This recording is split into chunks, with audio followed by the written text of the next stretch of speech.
Imagine listening to someone speak, recognizing every inflection and tone, yet feeling an unsettling wave of disconnection wash over you when you realize that voice belongs to you. Most people experience a subtle jar of discomfort, a sudden urge to cringe or look away, the moment their own recorded voice plays back in a quiet room. It feels unfamiliar, thinner, higher, and somehow less authentic than the voice you hear every single day inside your head. But why does a sound so deeply rooted in your identity feel like a complete stranger when captured by a microphone? The answer begins with a simple physiological illusion that your body has been playing on you since the day you learned to speak.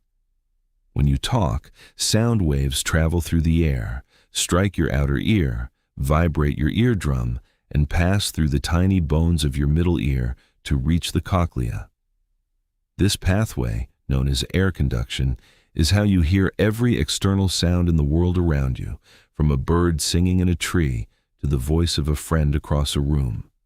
However, when you are the one producing the sound, your brain receives two completely different audio tracks simultaneously. As your vocal cords vibrate in your throat, those mechanical vibrations do not merely push air outward through your mouth and nose. They also travel directly through the solid bone structure of your skull, resonating through your jaw, your cheeks, and the dense bones surrounding your inner ear. This process is called bone conduction. As sound travels through dense bone, the lower, deeper frequencies are amplified and ricochet inward, giving your voice a richer, fuller, and much deeper resonance.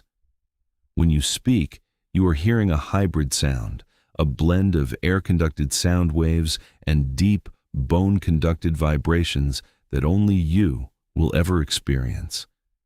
It creates an internal acoustics chamber inside your head that elevates the warmth and weight of your own voice.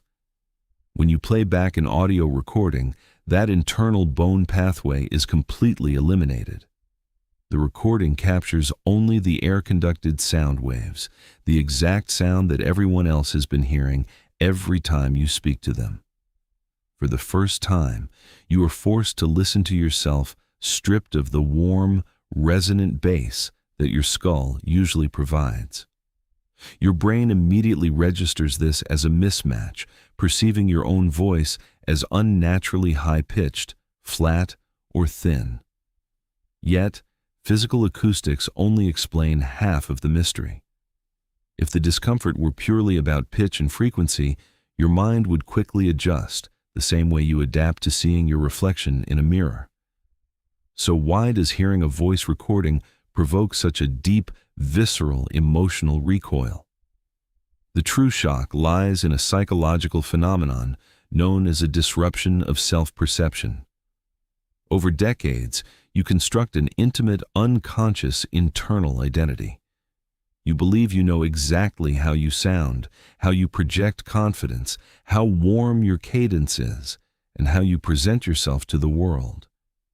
Hearing your recorded voice shatters that internal image in an instant, exposing the dramatic gap between how you think you sound and how the world actually perceives you.